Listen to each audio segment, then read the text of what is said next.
Alright, so today we're going to be putting together a news video in iMovie, and this is the type of video that you might see on some type of newspaper's website, some type of just online media doing a video. Maybe you have to do some type of a project like this for a class in school. This isn't necessarily for a TV broadcast journalism type deal where you would have the actual reporter maybe on air and quite a few voiceovers. This is letting us, the sources, do all the on-camera appearing and all the talking. So what we've done here is we've opened up iMovie, and you'll notice with this version, this is an older version now, it's iMovie 09, so it's about 5 years old now. Your version may be a lot newer, and it may be even older, both of which are fine. The concepts stay the same. The options and what they're called, they stay the same. You may just have to navigate differently to them and play around and see if you can't find them. But pretty much the techniques in general are staying the same. So what we've got here is the blank iMovie interface. We've just opened it up. So first thing we want to do is we want to get some clips opened up. I've already got my clips uploaded, but if you don't, all you need to do is file, import movies, and then I typically save them to the desktop whenever I've taken them off my camera, phone, whatever. So just wherever you've saved them at on your computer, find them, select them. Maybe you've got them all in a folder. You can hit Command A once you've clicked in there. You got all your clips. So we've got all our clips here in iMovie.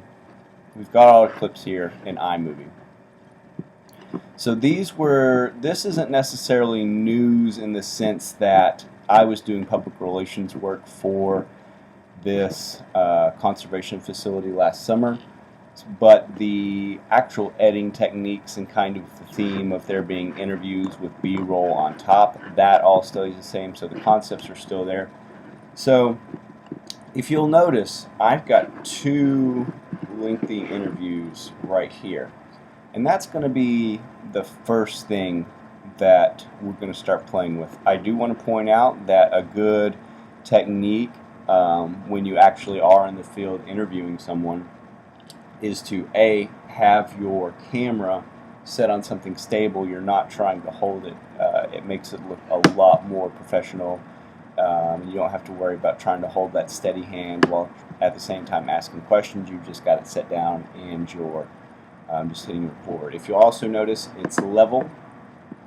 It's not like the viewer is having to look at. It almost seems like the viewer sometimes might be looking up at the person being interviewed, or looking down, maybe if they're sitting on the ground. Keep it on their level, as if like you were sitting on the other side of them, and it gives a lot better of appearance. Also, they are not looking directly at the camera. You, the camera, and the person being interviewed should make somewhat of a triangle, with the camera looking at the person being interviewed, and then the person being interviewed looking back at you as you're asking questions. They may occasionally glance quickly at the camera. You can either, maybe edit that out, but mostly they'll be looking at you because you're the one talking to them.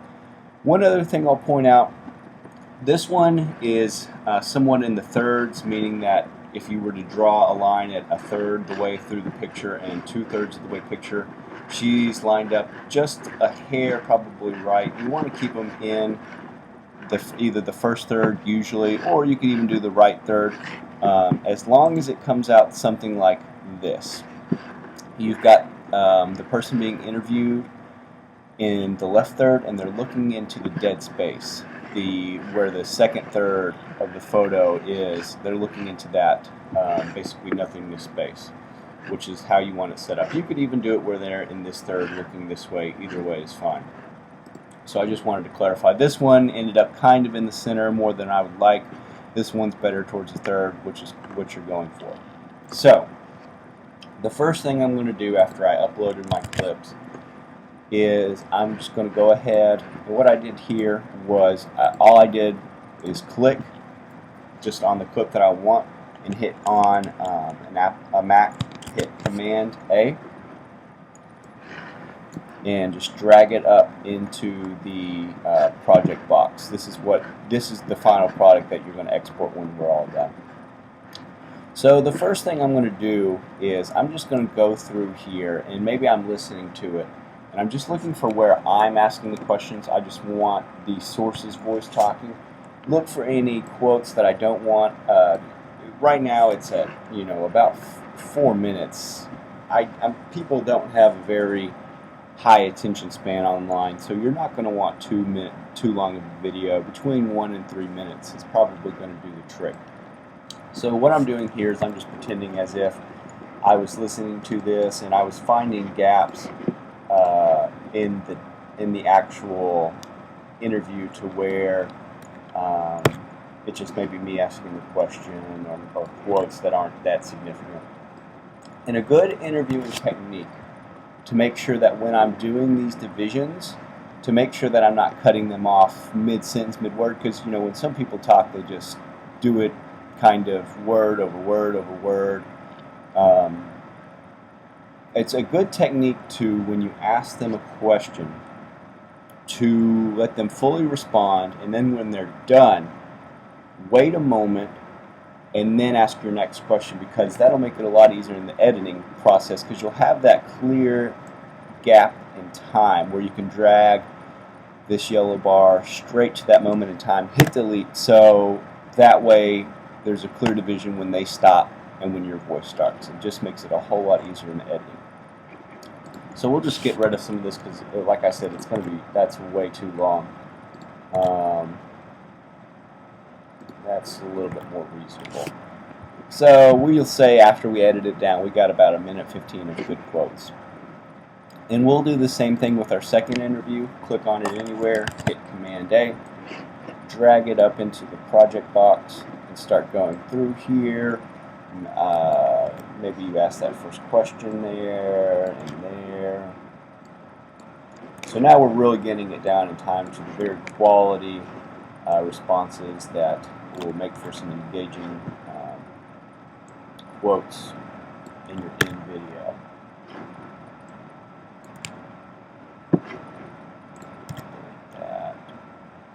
So we'll say we've got it to about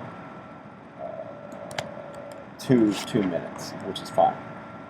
So our next step is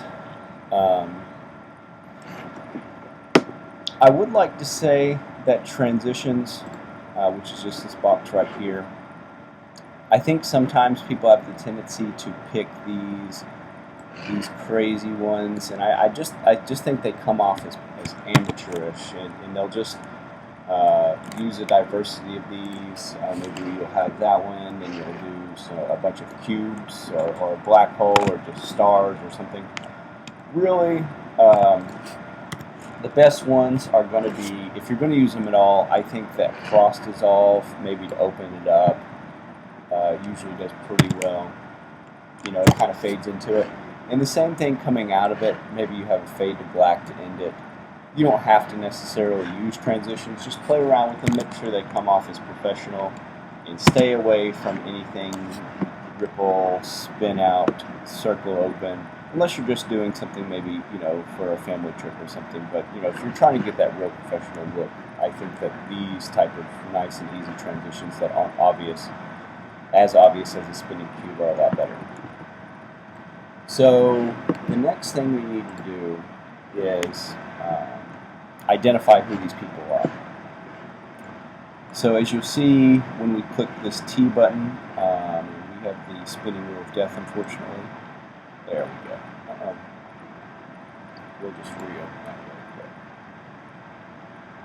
The good thing about that gives me a good chance to point out that in iMovie, it you don't really have to continuously save it. It just logs everything as you last left it. So as you can see, it's still everything's as it was when it automatically closed there a second ago. So what we were doing, we clicked on the T, and it gives us all these text options to put on top of the video. I would recommend something with a text on top of some type of bar what I mean by that is you'll see this black bar. That basically means if we had maybe some type, see this is white text, if we had a white background, that text could get lost in that background and not be easy to read for the viewer. So we've got it against that black bar, which ensures we can read it. So all we need to do is to edit that text is click where we dragged it. All we did was drag it from the T and put it where we want in the video. Sometimes it'll default to stretch out through the whole clip, but if you get it to where it'll show the blue, see, there's what I was talking about the whole clip, but all we want is that beginning place. We're not going to identify this person more than once. They get the point after the first time, so we're only going to use this once. Between 4 and 5 seconds should give the viewer enough time to read who they are. So all we do is just click it, double click in the text. I think maybe you need single click it. We'll just say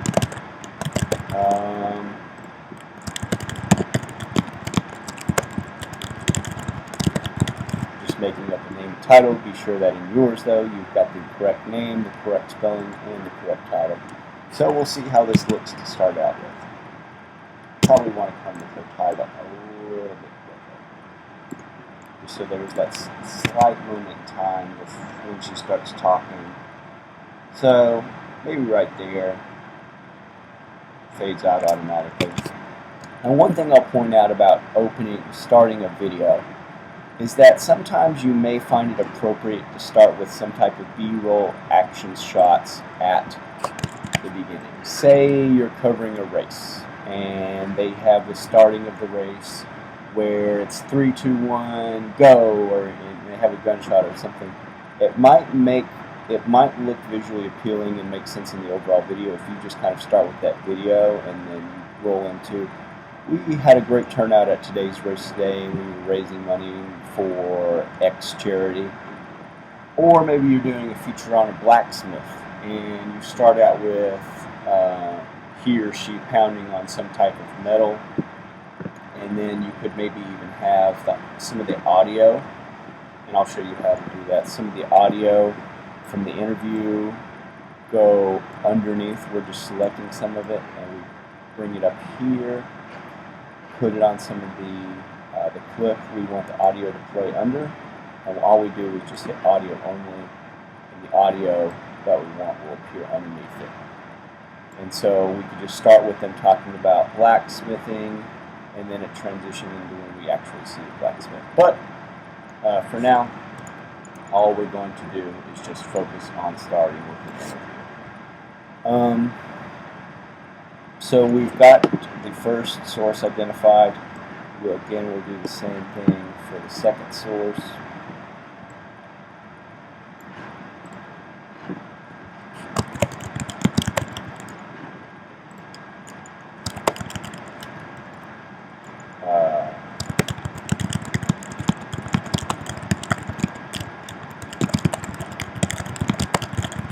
Just making up names and titles, making sure you've got yours correct, and the black bar is there. So we might even could do a transition in between the two sources and see how that works.